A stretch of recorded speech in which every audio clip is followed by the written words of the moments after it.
Yes, it is worth getting. It's 100% worth getting. Is it worth upgrading? Yes, it's worth upgrading. It's better in pretty much every way when compared to the Sony a7 III. So I'm recording with the Sony a7 IV right now. So you're looking at what this can produce. I have it set to 4K. I'm in full frame mode right now, 4K 24p, and it's at 422 10-bit quality. Now I have no picture profile enabled, that's turned off, but I just wanted to give you an example of what kind of quality you can get using the camera in a studio environment like you see here. I have my Sony 35mm f1.8 lens mounted, and it's at f1.8 right now. And you can see this is what you can expect using, you know, a nice light source here, and I got some background lights lit up there for color and whatnot. What do you guys think? All right, so this is gonna be a very long review. So below the video, I'm gonna have navigation links so you guys can just click and navigate to what part of the review you want. If you don't wanna watch the whole thing, it's probably gonna be over an hour. I'm going really in depth with this beast, so stay tuned. I know you guys probably know most of the specs on this camera already, but I'm just gonna go over them, you know, really quick and give you my little flavor on those specs as I go. And then we're gonna get into the hands-on portion, and then of course we'll go over image quality and all those other things. But first, let's go over some specs. All right, so we're looking at a $2,500 price point, and that might sound like a lot if you're not familiar with cameras and stuff like that, but when you look at the features and the quality that this thing produces, that is a phenomenal price point, in my opinion. Of course, I'd want it to be cheaper, but in all fairness, $2,500 for this is incredible. Absolutely incredible. Now, this beast has a new sensor, so Sony updated it, so it's the latest and greatest. It has a 33 megapixel sensor. So that works out to about 7,000 by 4,600 pixels or so. And then if you use it in crop factor mode, we're looking at about 4,600 to 3,100 pixels. So that's a nice increase in resolution if you want to use crop factor mode. So the sensor has 659 autofocus points, and it pretty much covers the entire sensor. So your coverage is incredible on this, and the autofocus abilities are incredible. They're like A9 II, A1 technology. So the tracking, you got touch to focus, touch to track in photo and video, incredible. And it's super reliable. It goes all the way down to -4 EV sensitivity, which again is a nice improvement over the a7 III. It has 5.5 stops of sensor stabilization, 5-axis. Now it's got the fully articulating touch screen, and the touch screen now works in the menus, so you can touch it while surfing through the menus. Thank you, Sony, for allowing us to do that. We've been waiting for that feature. Now the viewfinder's got a nice upgrade. It's a 3.6 million dot viewfinder, and it also has a feature for high quality mode, or you could put it into 120 frames per second mode. So if you're doing high speed tracking of moving subjects, that 120 frames per second refresh rate is a really nice feature for those looking for that. Now, of course, 10-bit has been brought to the video platform on the Sony a7 IV, so that's going to give you much better video quality, larger files, but better color bit depth, more latitude when it comes to grading your video. So if you're an S-Log shooter and you like to grade your footage after the fact, you're going to get more latitude with those higher bandwidth files and better codecs. So Sony trickled that down from the a7S III and the A1 to the a7 IV, which is incredible. Some of these features I didn't expect to make its way down. So that's why when I opened up this video, I was like, yes, it's worth the upgrade. It really is. I'm saving for this camera. I plan on getting this camera, and I'm gonna have this camera and the a7C. So I'll have a real, you know, camera for sports shooting and everything that I want. And then I'll have the a7C as my B camera, and then the Sony a6400 as my C camera. That'll be a real nice setup if I'm doing multi-camera shoots and stuff. So that's what I'm thinking at this point. I cannot get enough of the a7 IV. So of course now the camera can do 4K 60p, which is absolutely incredible, except it can only do it in crop factor mode. So sorry about that, Sony. I guess they still want people to buy the Sony a7S III, so they weren't going to give you 4K 60p on this camera. I'm pretty sure it can do it, but they want you to buy the Sony a7S III for that. So when recording video, this feature also incorporates the skin smoothing option, which is very nice if you're doing beauty type stuff. All right, so here's just skin smoothing set to medium. So can you tell the difference? Do I look prettier?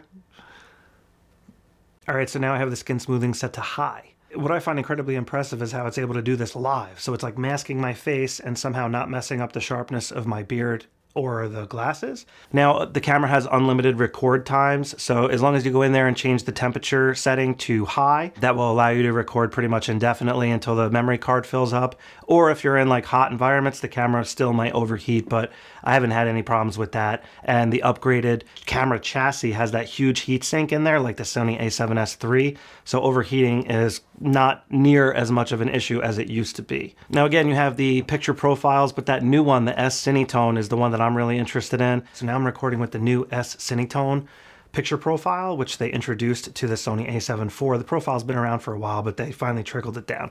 So you could notice it like subdues the colors a little bit, but it adds like this little bit of almost warmth to it.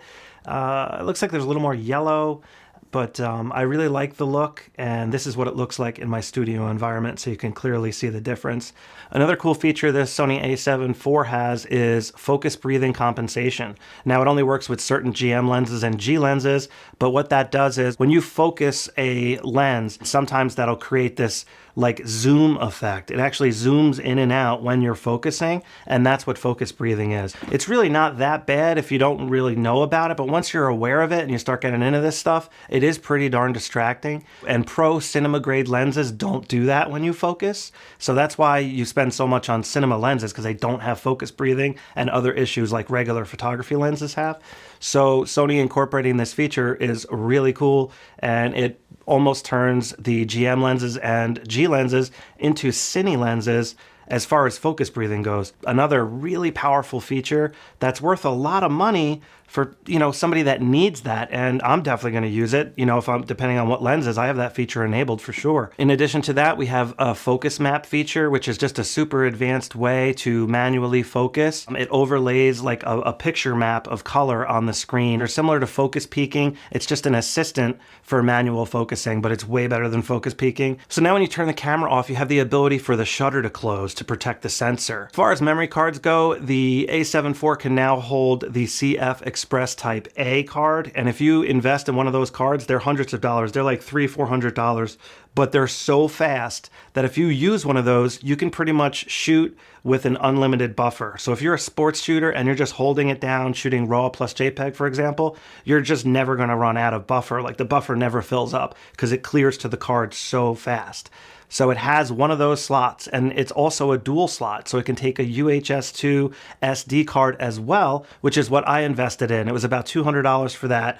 And then the other slot is also a UHS-2, but it's not a dual slot. So you have the dual slot and then a regular slot. Also, on the side of the camera has a full-size HDMI, which I particularly like. That mini HDMI, I was never a fan of that. So again, back to the AF, the camera has IAF for animal, human, and birds, which is amazing, and it can track and do that in both photo and video. So another feature that they offered on the a7 IV is you can change the AF frame color. The frame color is that border that's like around your focus area. So if you're using zone focus, it'll put those like little white like angles in the corner. You can change that to red, and red's much easier to see, especially at night. Another feature that the a7 IV offers is the anti-flicker option. That gives you the ability to manipulate the shutter speed. You can dial it in and try to eliminate lights that flicker. So there's like, you know how the frequency of the light can marry up with the shutter speed sometimes and cause flicker problems, and this feature allows you to like combat that. Also new to the Sony a7 IV is the ability to save and load your settings. So if you're working as a team or you're sharing your cameras with people at a wedding or something like that, you can actually just take the memory card, load the settings from the memory card to the camera, or save the settings to the memory card, and then you'll have all your settings like that. Or you could just share your settings with your friend, and it increases workflow and just makes it easier when switching cameras or sharing cameras with other people in a team environment. Another killer feature that the Sony a7 IV offers is the ability to hook the camera up to the computer with no software needed, and it will just turn into a web camera. That is absolutely incredible, and it will also incorporate the audio. So if you're using an on-camera mic, it'll feed that audio into the video as well. So you don't have to worry about the voice sync issues and stuff that you might have had in the past. Great feature, especially for those working from home or doing, you know, online seminar type stuff, and you just want a killer image with that depth of field behind you. I actually got this long cable here for the webcam, so I can go pretty far with the camera when using this. I'll have links below for all that stuff. So the Wi-Fi has been updated to 5G compatible, and also the USB-C is the latest and greatest 3.2 standard, so you're gonna get the highest speed transfers and stuff, which is what gives you that 4K webcam ability and the ability to transfer photos and videos much faster from your camera. So as far as the camera body goes, I'm going to talk about that more in a second, but it's just amazing. It has an awesome grip and tons of buttons all around there, and you can customize all the stuff that matters to suit your needs. All right, so the last key feature to the Sony a7 IV I'm going to talk about right now in this intro is the menu system. The menu system is incredible. They updated it, they organized it, it's color organized, like it's so much better, so much easier to find what you need. And later in this video, I'm gonna go over the menu system and show you some of the key features that I think you need to change straight out of the box. So make sure you stay tuned for that. First off, the ergonomics. The camera feels absolutely awesome in the hand. The grip, hugely improved grip, especially when compared to the A7C. The camera has lots of dials and buttons. It has a dial on the front here, which has very nice feedback. It's actually pretty hard to turn this dial. It's got another dial on the back here. The exposure comp dial here has a lock, and you can now customize this dial. That's why the labels went away. Has this really awesome record button on the top of the camera, which I particularly like. It's so much easier to use when you're in front of the camera or if you have the camera over your head or something like that. It's got custom buttons all over the place. C2, it's got a C3, C1, AF on. You can just press this button at any time and the camera will just it'll start autofocusing. It's got the function button, a nice dial on the back here, which has very good feedback as well.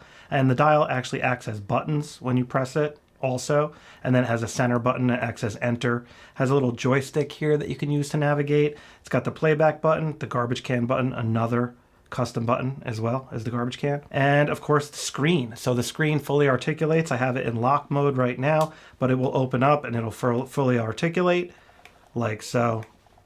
So you can just close it like that with the screen out, however you want it. As far as the resolution and stuff like that goes, that can definitely be improved. There's no argument there. But the versatility of this screen is awesome. I mean, it rotates all the way around, so you could use it as selfie. You can use it if it's over your head. You could use it when you have the camera like on the ground.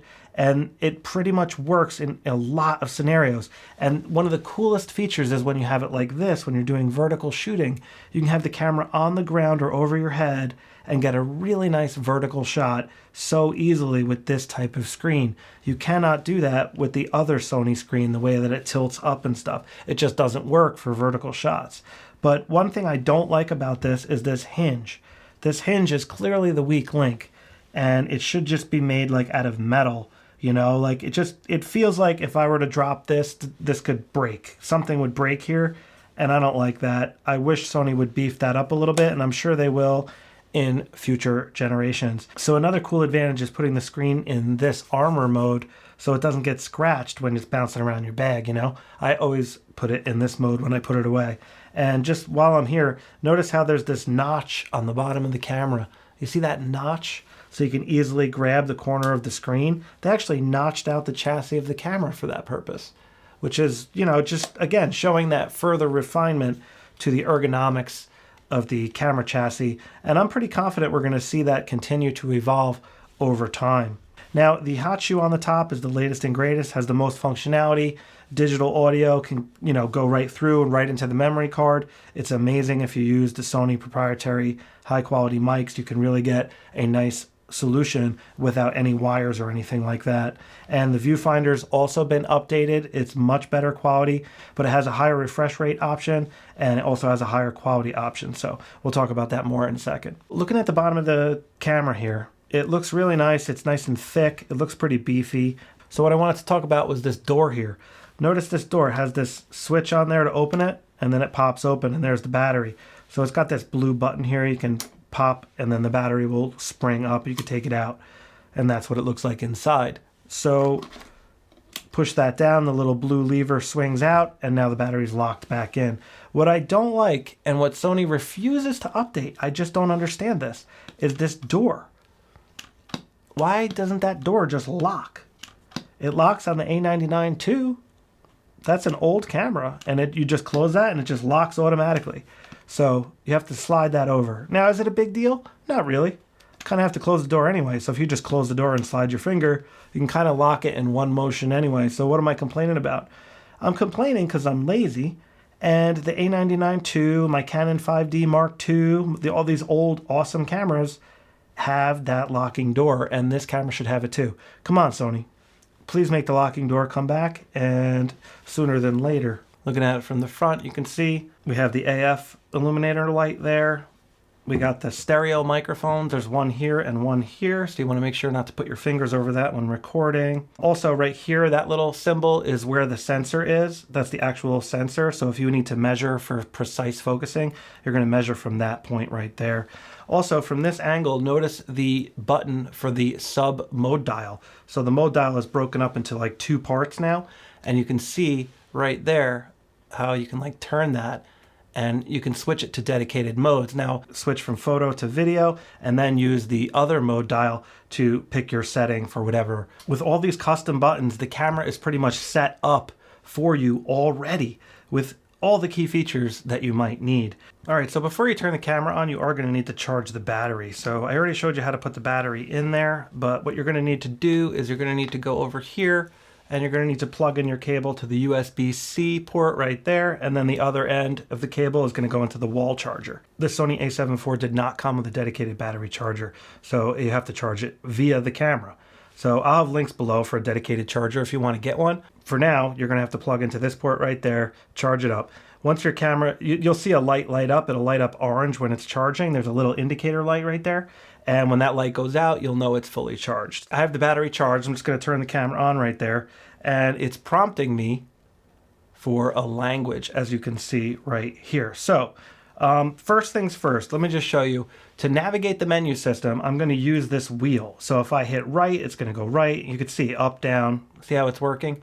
So I use this wheel here to navigate the menu, but you can also use this thing, the joystick you can use as well. So I'm just going to click English, and it's going to ask me to enter the area, date, and time. So let me do that. And I'm in New York. The time right now is 9:05. All right, so 9:06 a.m. and notice how it says OK, and it's pointing towards the center button. You can see it's a little circle. What it means by that is this center button here. So you just hit that. There you have it. And now it's saying register smartphone, blah, blah, blah. I'm just going to do register later for now. Registration can be performed later. Okay. And there you have it. So now the camera is on, and that's what you are presented with. So let me show you how to mount a lens quick. Now that we have the camera turned on with the date and stuff entered, let me just turn that off. I'm just going to put a lens on. Take this off, and I got the 20mm f1.8G lens here. There's a white dot on the lens, and there's a white dot on the mount right here. You just got to line those dots up and then twist, and it locks in place. If you want to take the lens off, there's an unlock button right here. If you press that button, it will release the lens, and then you can twist it to turn it off. So that's how you mount the lens. Now, if you have a zoom lens, you're going to have a zoom ring on there that will allow the lens to zoom. This is a prime lens though, so there is no zoom ring. This is just for focus, and this ring is for aperture if you want to change it. So there is no zoom on this. This is the 28 to 60 millimeter kit lens, so you very well might have gotten the camera with this. So you can see how this zoom works. And then this kit lens actually retracts. It actually closes down for a more compact design. That's why I got this kit lens, honestly, because of that compactness. But anyways, getting back to the a7 IV here, that's what we're looking at. So when we turn the camera on, all right guys, so the basic operation when you turn this thing on, if you have it in photography mode, notice the camera, I have it in the camera mode, so that's photography mode. So now if I just press the shutter button down, it's focusing. As you can see here, I hope you could see the screen okay. And now if I press the shutter all the way, it takes the picture. So that's how you take the photo. If you press it just a little bit, it will focus. And if you press it all the way, once the focus locks, it will then take the photo. And that is the basic operation. Now, if you want to record video, you can move this mode dial, the sub mode dial, into video mode. And like I said, if you guys are new to the camera, I just recommend leaving it in auto for the first couple of days while you're getting used to it. If you're brand new to photography and stuff, just leave it in auto. And like I said, once you get used to it, you'll get into the more manual modes. In video mode now, if I want to record, notice if I press the shutter button, it's not working. It's saying you must hit the Ruby record button, which makes total sense. But you might think just to press the shutter button because that's what you're used to. Here's the record button. So if you hit the record button, it will start recording. So now I'm recording video. And just hit the record button again and it'll stop recording. So that's how you do it. You could take photos, video, and if you want slow motion, that's what S and Q is for. You can go in there. By default, it is set to 2x slow motion. There's another button on the back of the camera right here. It's called the function button. It's one of my favorite buttons because it brings you, if you press it, it brings you into this quick access menu area. Now, because I'm in auto mode, there's very few options in here. But if you're in one of the more advanced modes, like aperture priority, let's say, and I hit the function button here. See how many options I have? And this is customizable. So you can custom configure and change all sorts of stuff here, which I'm definitely going to do because drive mode, focus mode, ISO and stuff are already set to buttons here. So this button up here is focus mode already, so I don't need that in here. So you can custom configure this to items that you actually use. And then, like I said, if you press this button, it'll bring you into single shooting mode. You can see how it has little icons. So if you want ISO, you just press to the right, that'll bring you into your ISO. And then, of course, if you go over to the right, you can adjust your low and high ISO values. So you can also, when you're in these menus, you can actually jump over to the right as well. So keep that in mind. So let me go into the menu here. So the menu system is comprised of, it's got like 7 tabs on the left with sub menus. It's a far superior menu system than the previous cameras. There's just no doubt about it. One thing I wanted to show you though is watch what happens when you change the mode. So I just switched from photo mode to video mode. Notice how that little icon changed. It looks like a camera now, or a video camera now. See that? Also notice, guys, how I can use the touch in the menu now. It's really sweet, right? Finally, Sony updated it for that purpose. So again, going to menu. Let me just go back to photo mode here. I just wanted to show you how it changes when you're in photo mode versus video mode. It's very important to note that because if you're looking for a certain setting and you can't find it, it's because you're not in the right mode there. To navigate the menu system, if you go to the right, you'll get deeper into the menu system. If you go to the left, you will move out to the tabs. So right and left will basically bring you left and right in the menu, which kind of makes sense. And if you scroll down, you have My Menu. The My Menu area is fantastic. You can add all sorts of items in here, your favorite settings, what you use most, whatever you can't fit into the function menu. For example, you can throw into the My Menu area. All right, so here we are in image quality settings, and I definitely want to change this because I like to shoot raw quality, but notice here how JPEG has the new JPEG formats, which are higher quality. So it's like pretty much in between JPEG and RAW. That's what that HEIF option is. Now I'm going to go down here, and instead of clicking JPEG, I'm going to go to RAW. And now it's asking you which RAW file type. I'm going to go to lossless compressed. That's the option I want. If you're shooting lossless compressed RAW, your frames per second will go down dramatically. So if you are a sports shooter, I would not do that. I would go to just regular compressed RAW or JPEG shoot if you want the maximum speed and the longest buffer life and things like that. So I'm just going to click OK. I changed that setting. Now I'm going to go into the video file format. I want to show you that because I want to change that to 4K. Now you have 2 different 4K options here. Notice this HS 4K. And then if you go down here to movie settings, you could set your basic frame rate, record settings. So you have all these different options. So I'm going to go up to 100, 422, 10-bit. Click OK. And there you have it. Now, guys, keep in mind, I'm changing these settings. And if you hit the menu button, by the way, you can go back. I'm changing these settings, but I am in photography mode. So there's not as many options because of that, just to let you know. All right, so for photos and videos, that's how I have it set. Now, you could always set it for RAW plus JPEG if you want, or just JPEG. Again, it just depends on your workflow. So if I was shooting sports, I would change that. But right now, I'm going to show you a couple other things here. Now you got file and folder settings if you want to change stuff in there. You can save camera settings. You got memory recall, camera, set memory. You know, on the top, you have these memory modes here. That's what that's referring to. So you can set the camera up how you want it, and then you can record those settings to one of those custom modes. One of the coolest new features on this camera is the USB streaming function. So you can basically use this camera as a webcam, super easy. You just got to plug in a USB-C cable that is compatible, that supports data. Don't forget, you need to support data with this cable, so you got to get the good one. And then when you plug it into your computer, the camera will automatically pop up an option saying what would you like to do. So if you want to use it as a webcam, you just select streaming and it'll pop up on your computer as a camera for your webcam. I'm going to do a dedicated video on that probably just to show it off a little bit in more detail, because it does have options in here. As you can see, it's capable of doing 4K at 15p. So I would recommend doing 1080 at 30 is good. So I would just leave it there. You can also record your streaming capture if you want. You could turn that on if you want to record your little, whatever you're using as a webcam. So if you're doing a meeting, for work or whatever the case may be, or you want to use it for another video in the future, you can set that up and just have it record. Drive mode is if you want to shoot high frame rate. So if you hit this side button here, that'll also bring you into drive mode. And if you go down, this is where your option is for continuous shooting. So this is where you can shoot 10 frames per second. You can set your self timer here. You can set your bracketing settings here for HDR photography, for example.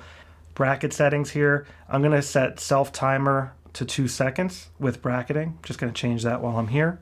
Interval shooting function. Now this is where you would do time-lapse photography, guys. So if you want to do time-lapse, that's going to be in here, and this is where you would set that up. So you would just turn it on, and then you would set your interval settings. And once you start shooting, it'll automatically start shooting in that interval sequence once you enable it. So that's how you do that. Shutter silent. If you go in here, this is where your silent shutter settings are. You can go in here and you can turn the camera into silent mode if you want. Shutter type, I have it set to mechanical shutter, but silent mode is going to switch it to electronic shutter. Mechanical shutter is a better way to go for sports, ultimate quality, but if you do want to shoot silent, you have to turn that off. Anti-flicker, this is a new feature in here where you can go in and you can enable this. And what that allows you to do is when you're recording video, you can dial in your frame rate. You can just fluctuate your frames to try to cancel out the flickering. So instead of recording at like 1/60th of a second, you can go 159, 158, 157th of a second, for example. Now here's your steady shot settings. You got steady shot on and off, steady shot adjust, auto or manual. Pretty cool feature there. And when in video mode, you have another feature for that as well, which I'll show you in a minute. And now if you go down here, here's more exposure and color modes. So this is where you can do your ISO range limit, and also the ISO auto minimum shutter speed. Fantastic feature. Guys, if you have a shaky hand, you can go in here and instead of having it set to standard, you can change it to faster, and that will raise the shutter speed for you when you're using auto ISO. Instead of it being like 1/30th of a second, it'll raise it up to like 1/60th or even 100th of a second if you have it set to faster. And that'll allow you to get sharper shots if you don't have the most steady hand, or if you just have moving subjects in the scene and you want a faster shutter, but you also want to use auto ISO. That's what this feature is for. It's an amazing feature. It's great for sports. You can actually set the shutter speed here too, depending on what you're doing. So if you're doing sports, you can set it to like 1/1000th of a second, for example, and it'll automatically adjust the auto ISO to ensure that you get 1/1000th of a second. Flash settings here. This camera is even more powerful with flash. You can control multiple flashes with the camera. Color tone. This is where you can set your dynamic range optimizer, your creative look. Picture profile. This is where your picture profiles are for you video shooters out there. And in case you're wondering, PP11 is where the new incredible Cinetone profile is. So check that out. Amazing. Now we're down to the AF/MF area. That stands for autofocus and manual focus. So here's all your autofocus settings, and there's a ton of them. AF illuminator, you could turn that on and off. I recommend turning that off if you're shooting sports in dark environments, but otherwise, I'd recommend leaving it on. It does help focus. Now you have priority set for AFS and AFC. These default settings are pretty good, but you can change them if you want, depending on what you're doing. So for AFC, for example, it'd probably be better to set that to release if you're shooting sports. But again, that's up to you. I would play with those settings. AF tracking sensitivity, here's another option. If you're shooting sports, you might want to have that more towards locked on so it doesn't drift from one subject to another. I'm actually going to set it to 2 for now. AF drive, now you can set that to focus priority or silent priority. So if you're shooting sports, you're going to want that on focus priority for sure. You're going to want to be as fast as possible. If you want it to be quiet though, you don't want to hear that focus motor if you're recording video. You're going to want it more in silent priority. It's so powerful. This camera has so many options. You got face IAF. This is where you can select your subject, whether it's a human, an animal, or a bird. You have some other features for focus magnifier. Now I have that turned on. That's if you're using manual focus lenses, which I do quite often. And focus magnifier, it brings up like a real rectangle like that. And then when you press the center button, it'll zoom in. And that's pretty much how that works. Peaking display, this is another tool for manual focusing, and it'll basically overlay a color on your scene, and the colors will show you where focus is or where the contrast is. I actually use focus peaking in combined with focus magnify, and now there's a new feature called focus map, which I'll show you in a second when I switch to video mode. Now playback area, this is where you have a bunch of settings in the playback menu, and you can go in here, all sorts of options in here. Now here is the network area. This is where you would go to, connect to your smartphone, all sorts of stuff like that. Transfer, you can do really advanced stuff like that. FTP transfer function. It's got Wi-Fi options in here, Bluetooth options in here. That's where that stuff is. It's got a wired LAN option. You can actually get a special adapter for the USB port here, and you can have a wired LAN hooked up to the camera if you want. Here's another network option, airplane mode, things like that. Now area, date, and time. This is where you would go to set the camera up for the area, date, and time. You can change the language here as well. And here's where you go to reset the settings. Operation customize. Now here is where you set the camera up for custom shooting. This is an awesome area, and highly recommend going in here. Once you're familiar with the camera, you can go in here and you can set the camera up, customize. Look at this. It's got so many options. If you scroll down, here's all the different ways you can customize the camera. So for example, right here, there's a button on the lens. Let me show you how I can change that to something else. Right now it's set to focus hold, but I want to change that. So let me just turn until I find APS-C and 35mm. See that? So I'm going to change that right there to this custom button. So now if I'm shooting with the camera and I just want to zoom in quickly, I'm using a prime lens, I can just hit this button right here. I'm just toggling the mode. And that's awesome for video. If you just want to, punch in real quick during video, you just hit this button on the lens, like turnkey, and you're not going to lose any quality because the resolution is so high that it's going to downsample and it's going to look awesome even when you do it in crop factor mode. That's another nice advantage of the higher resolution sensor. So, and then of course you can have separate custom keys for video. Now function menu settings, in here is your function menus. And you got two separate menus. You got one for photo, one for video. You can have them be the same if you want, or you can independently program them. Super powerful. And as I mentioned earlier, a lot of this stuff can be changed because it's redundant with all these buttons. And then here, different set for still and movie. I'm gonna go in here and I'm gonna click yes, okay.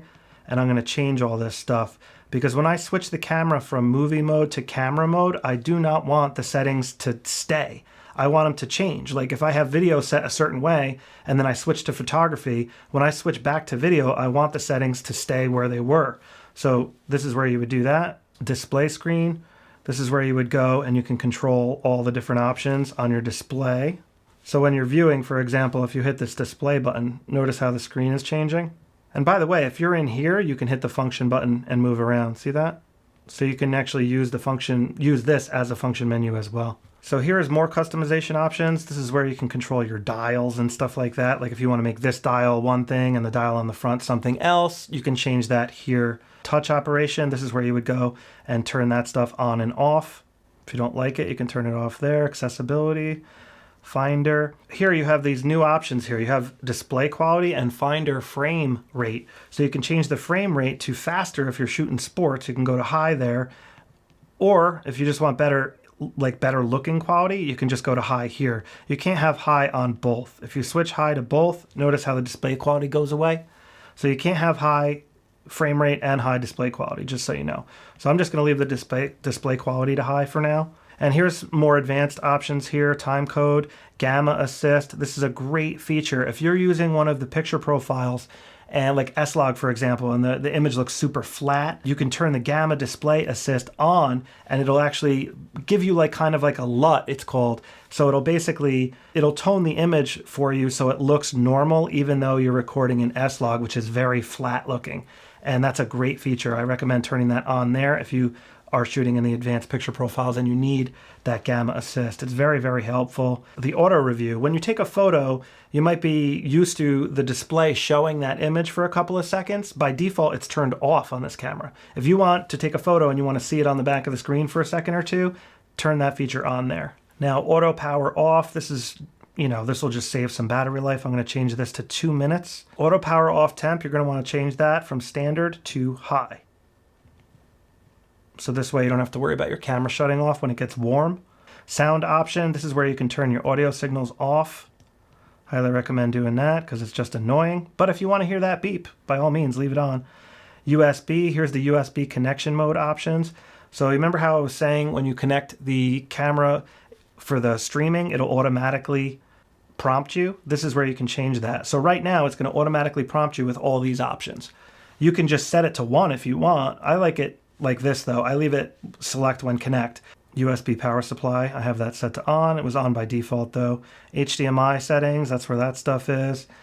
So in here you have a couple of cool options like anti-dust function. If you go in there, you can actually clean your sensor.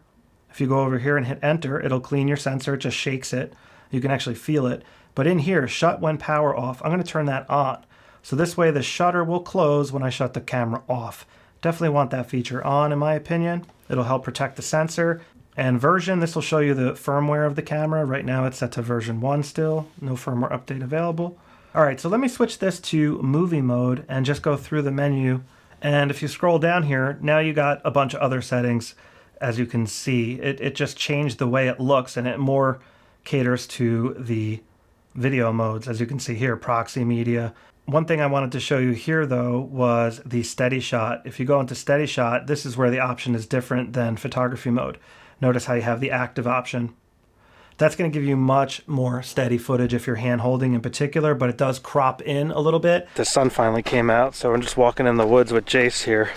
Hand holding, this is all hand holding. I have active stabilization on, shooting in 4K. A little icy, a little slippery. There's Jace back there. Say hi, Jace. Hi. All right, so I'm going to turn active stabilization off and show you the difference. Now I have the stabilization set to standard, so it's not cropped in as much. And I'm using the 20mm f1.8 G lens, so you can see it's a pretty nice wide view. All right, so check this out, shooting display. Emphasized record display. I really like this feature. I'm going to turn it on. And what that does is when you hit record, it puts like a red box around the whole screen, kind of like the ZV-1 and the ZV-E10 did. And marker displays, this is where you can turn some of this more advanced stuff on for video users.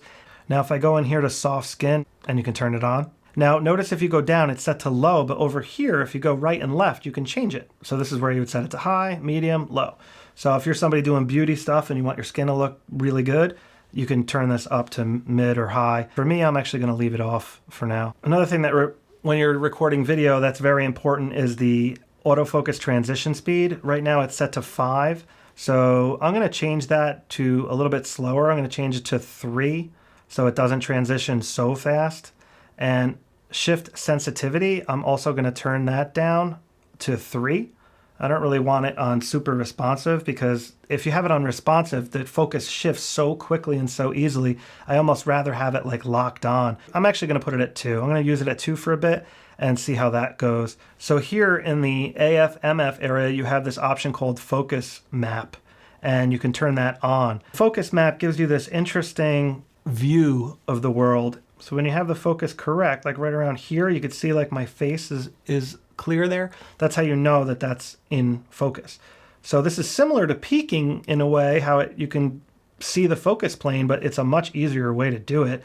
And I highly recommend using this if you're shooting in manual focus. I just recently came out with a tutorial video to show you how to get photos out of videos in camera.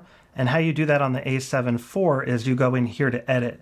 So the first thing you need to do is go into the playback menu and select the movie on the camera that you want to like steal the photo from.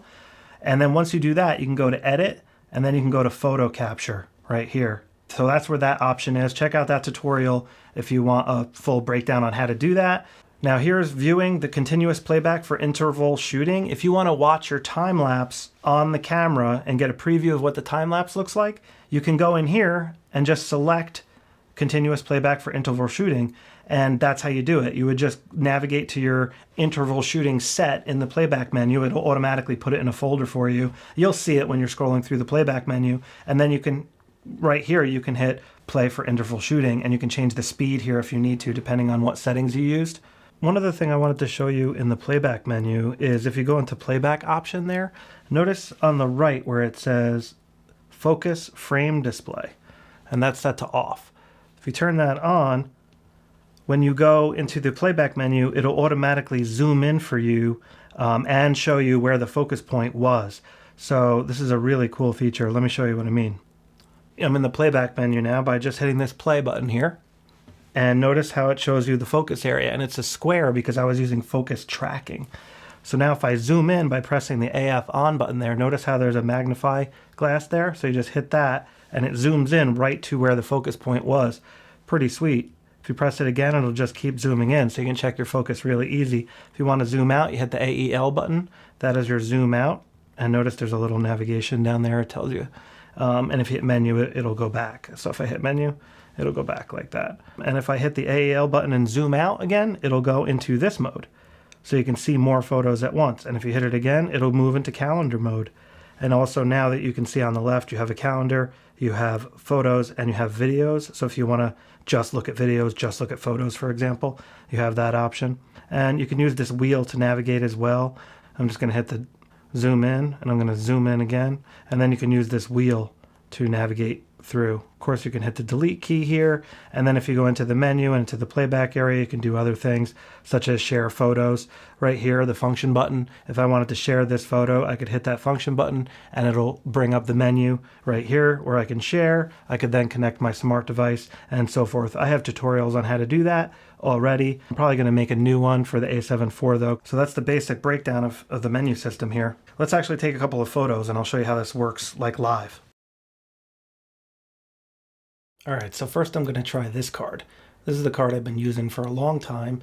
It's a pretty good card. It's very reliable, but it's not a UHS 2 card. So it maxes out at 170 megabits per second there. So I really want to see what the A7 IV can do at its max potential, but I don't want to buy a CF card because they're just too expensive. The new CF Express cards, those are hundreds of dollars. So because I didn't want to buy the CF Express card, I ended up buying this card instead. So now this can go 300 megabits per second. I'm going to see how many frames per second I can shoot on this camera before the buffer fills up using this card versus my older card, which is what I've been using until now. First, I'm going to start with my original card and see how many RAW files I can get. All right, so I'm at high plus 10 frames per second. Compressed RAW is what I'm going to start with first, and I'm starting at 2260. Right there. All right, so about 28 photos because it started at about 2232. So about 28 RAW files we got in a row, and that's compressed RAW shooting with my old card. All right, so now I'm going to put this card in, and I just want you to know this card cost me $194 with tax and shipping and all that, so it's not cheap. So let's see what it did for us. Let's see on the back, it has a lot more pins, by the way. I've never actually used one of these cards before. I'm surprised to say, but it has a lot more pins on the back. All right, I'm throwing that in there. All right, it's first time using that card. So we're at 3051. So here we go.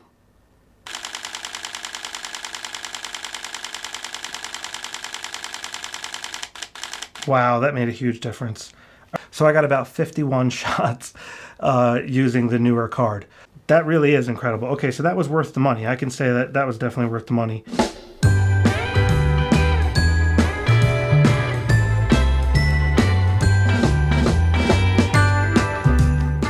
So I'm in video mode here, and I just wanted to show you how the touch to focus works while recording video. Check this out. Just click around the screen, and you can see how awesome it works. And you can change the transition speed and stuff like that to make a transition much faster or even slower than this. Works really well. And then up here on the top, you can change that, turn it off. So I can then, select like right here on the dollar bill, for example. And now if I move the door, it'll track the dollar bill. You should be able to see that.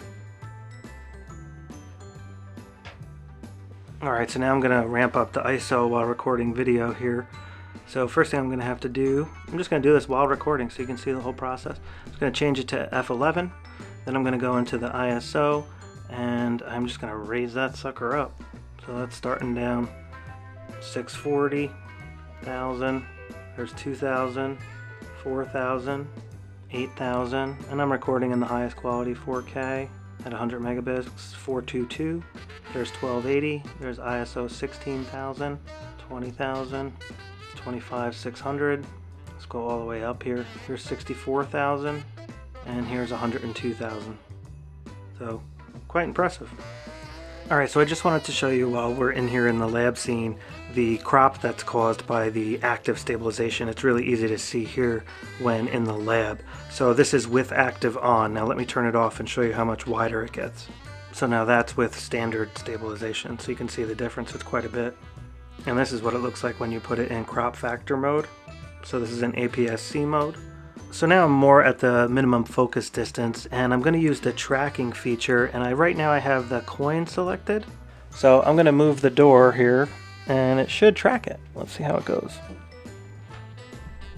That's as close as I can get. Let me move it further away.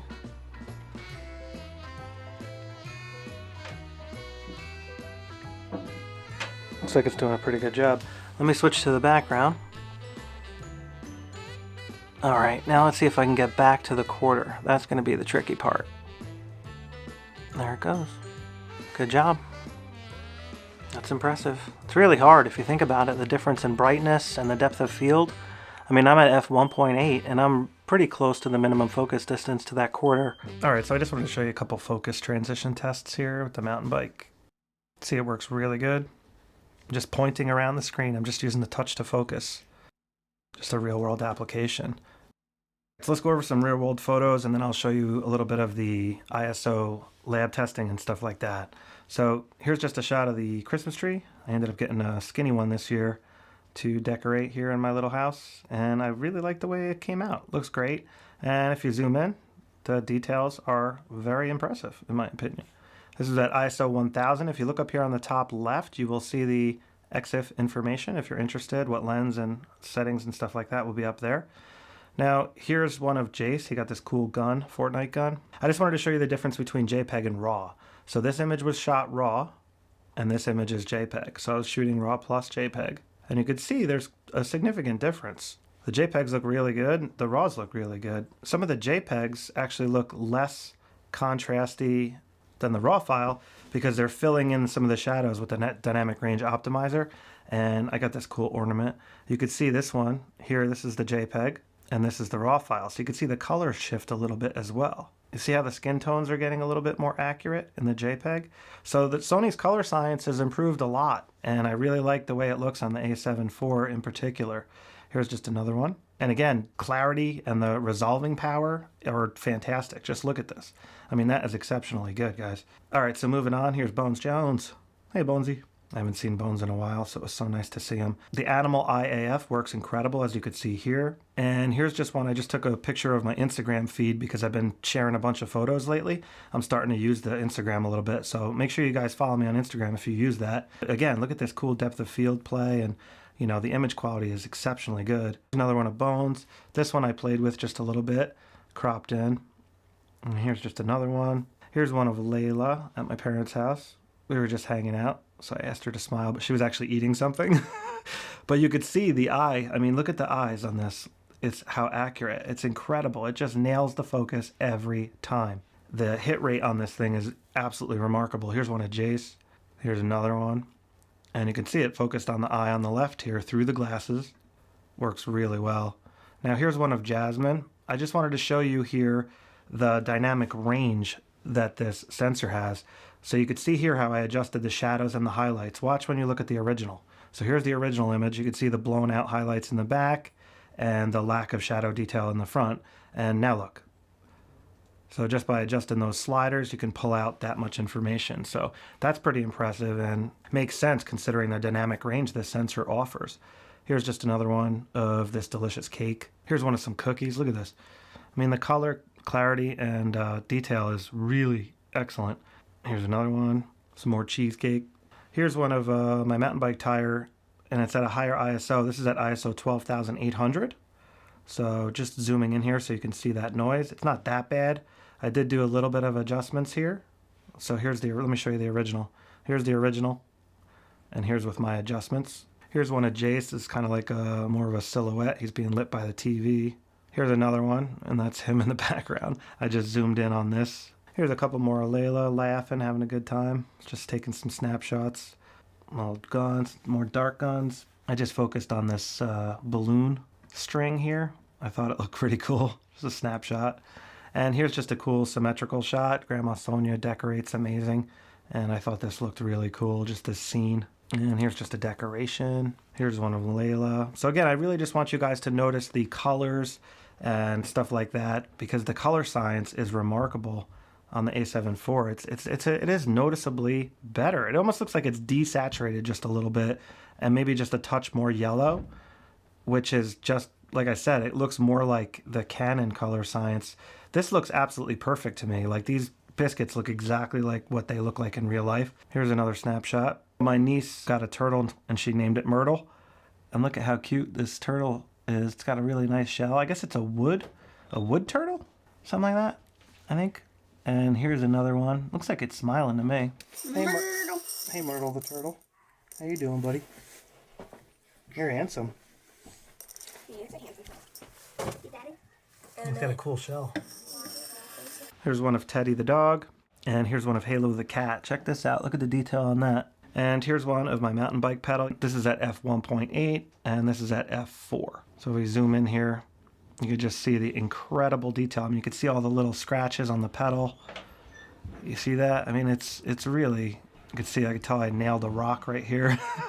All right, so now I took this picture of Burger King the other day on the way home, and this is just a normal exposure. This is what a normal exposure looks like, but I actually took multiple exposures.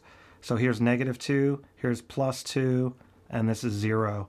And I created an HDR photograph, and here's the result. So I was super impressed with this. I thought it came out absolutely fantastic. I mean, the sunset was unbelievable. Got lucky with that, but here's another one from the Basher kill, and I just tweaked this one a little bit. So here's the straight off the camera raw file. Here is the adjusted file. Made a couple of adjustments there. Here's another HDR I took. This was with the 85mm lens, and I thought it looked pretty cool with the moon and everything up there. Nice crescent moon. Here's a couple snapshots of the dogs. The lighting was kind of harsh. I'm just watching the dogs again from my parents. So I took a couple more with natural lighting. In a second you'll see. But you could see here, I mean, the camera is just nailing the focus. And the detail is incredible. The animal, you know, IAF again, just works so good. Look at this shot. This is natural light, ISO 6400. And this is a much better, you know, looking image in my opinion. Just sitting on the couch there. I could play with that and make it look a lot better too. Now here's another one, ISO 12,800 of Sophie. And you can see, detail is very good. Here's one of Jace. This is ISO 8000. This is ISO 10,000. And that's what you get. So you can see the A7R4 is quite good, guys, even at high ISO numbers in the real world. Now here's one I just wanted to show you. This is like an extreme dynamic range example. And if I show you the original, this is the original. And if you drag up the shadows, you can bring in a little bit more information there in the background. But it does introduce quite a bit of noise, as you can see here. See that noise coming in if you just keep raising it up? So there's only so much dynamic range there, but you can fill in the shadows quite a bit depending on the scene. And here's just one more snapshot of the rope swing. So let me show you some more ISO images here. So I did some testing in the lab, and I was getting this strange phenomenon here that you can see. You see these lines? And I'm assuming that's flicker results. All right, guys, so as it turns out, these lines were caused by one of my LED lights that must have been went bad. Didn't used to do this before, but I just isolated it, and that was the problem. So let me show you some testing from outside where I did some more high ISO testing. All right, so when you look at all four photos like this, you can really see that color cast that comes in at the super high ISOs. So on the top left, we're looking at ISO 200,000 approximately, and this one over here on the top right is ISO 100,000. So you can see that green hue that comes in. It goes away for the most part here, and but you could still see the hint of it, you know? And then here it looks pretty good. So let me just show you these photos one at a time real quick. So this is ISO 204,800, and you can see here, there's still a lot of detail. I mean, when you zoom out, it's like it actually looks really good other than that green color cast, but you can fix that by dragging it towards the purple a little bit, make it look a little better, something like that. You could see right about there, maybe a little bit of warmth. So right there, you could see that looks pretty good. Here's the original. Just a quick touch up, and that's at 200,000. So the high ISO ability on this camera is absolutely unbelievable in my opinion. It works really good, and you can see it cleans up here. This is ISO 3200. You could zoom in. Obviously, it's like there's nothing there. It's crystal clear. All right, so like I was saying at the beginning of this video, the Sony a7 IV is definitely worth the upgrade. It's an amazing camera. It's the best hybrid camera out there for the money, hands down. I don't see anything out there that is better than the Sony a7 IV, especially for that price point, $2,500. Obviously, there are cameras that have more features, more resolution and things like that, but they cost way more money. So for the $2,500 price point, the Sony a7 IV is the best hybrid shooting camera on the market right now as of January 2022. Due to the chip shortages, Sony is discontinuing and putting on hold tons of cameras, including the ZV-E10, which I just reviewed, and the a7C, which I'm filming with right now, which is also a pretty new camera, and they're like not taking orders because they can't get enough chips. So the a7 IV is definitely going to be the way to go. That thing is a beast. I plan on getting the a7 IV, so I'm not just saying it's great and everything. I'm a believer, and I'm going to purchase the camera. All right, guys, so over the next week or so, I'm going to make a bunch of tutorials for the Sony a7 IV. So if you're interested in checking those tutorials out, be sure to hit that subscribe button. I'm going to do the beginner's guide, which I've gotten so many requests for. That's coming. I want to do a new video on the Imaging Edge app because the Sony a7 IV is way better with the Imaging Edge app. It works so much better, and I'm going to show you that. And I also want to do a couple tutorials on some of the other features, like maybe the webcam feature, maybe use cases, portraits, sports, things like that. Speaking of sports, if you guys are interested in sports photography settings and things like that, then be sure to check out this guy, Patrick Murphy Racy. He's a great guy, super nice. He just came out with 2 videos on sports shooting and all his recommended settings, and he's a professional sports shooter. So he knows what he's talking about, and you can trust everything he says. So be sure to check his channel out. I'll link it below. Like I said, he's a super nice guy. If you have questions, he'll help you out and all that stuff. But anyways, I really appreciate you guys checking out this video. I really hope you're all doing well out there. I'll catch up with you guys next time. Take care. Bye.